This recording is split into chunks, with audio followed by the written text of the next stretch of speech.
Fossils, secrets hidden in stone. This rock might look ordinary, but it's actually a time capsule. Inside this is a message from the past, not written in words, but in bones. Meet the fossil, nature's version of a time machine. A fossil is what's left behind when something that lived a long time ago gets preserved in a rock. It's like Earth took a photograph, but instead of using a camera, it used pressure, mud, and millions of years. Now, let's time travel about 40 million years back into a place called Wadi al-Hitan. Translated in English, it is the Valley of Whales. Hard to believe, but this desert in Egypt was once covered in a warm, shallow sea. Then, enormous ancient whales called the Basilosaurus swam through its waters. When they died, their bodies sank into the seabed and were buried quickly under layers of sand and mud, the first step of fossil formation called rapid burial. It kept the bones safe from scavengers and decay. Over time, the weight of the sand pressed down, squeezing the bones and forming tiny cracks. Minerals from the water seeped into those cracks and hardened, a process called permineralization, slowly turning those bones into stone. Fast forward about 40 million years, and the sea vanished. Wind and erosion carved through the rock, uncovering the fossils. They were discovered by scientists in the early 1900s, revealing that dry desert was once an ancient ocean. Mind blow.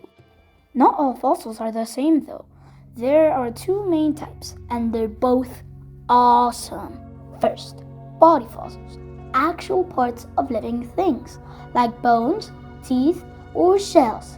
That's what those whale skeletons are. Then there are the trace fossils, evidence of life without the body, like footprints, burrows, or even fossilized poop. Yes, you heard me, fossilized poop. Scientists call them coprolite.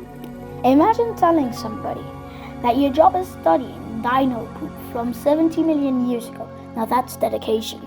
But sometimes the past gets preserved in the most unbelievable ways. A tiny insect might get trapped in a sticky tree sap, and as that sap hardens over millions and millions of years, it turns into amber, perfectly preserving the creature inside. Some of these amber fossils are over 100 million years old, dating back to the time of dinosaurs. And then there's the woolly mammoth, one of Earth's most famous frozen fossils. These giant furry relatives of the elephants roamed the icy plains about 10,000 years ago. When the Ice Age ended, some were trapped and frozen solid in Siberia. Their bodies stayed buried in the permafrost until scientists discovered them thousands of years later, still with fur, flesh, and even their last meal inside their stomachs. Nature's own freezer, no plug required. Now, here's the cool part, or should I say the cold part. Not every fossil forms the same way. Some creatures like those mammoths or amber insects are found mostly perfectly intact. Others survive only as bones or shells because the soft parts like skin and organs rot away before fossilization can even begin. That's why the most fossils we find today are the tough parts, the ones that could handle millions of years of pressure, heat, and time. And speaking of time, the oldest fossils ever discovered are the tiny microorganisms found in Western Australia, and they're an incredible 3.5 billion years old. That's billions with a B. These microscopic life forms are some of the earliest evidence that life ever existed on Earth. Every fossil, no matter how big or small, is a clue, a piece of enormous puzzle of Earth's history. From whales buried in Egypt sands to bugs locked in amber to frozen mammoths in the Arctic, each one tells a chapter in the story of the planet that's always changing.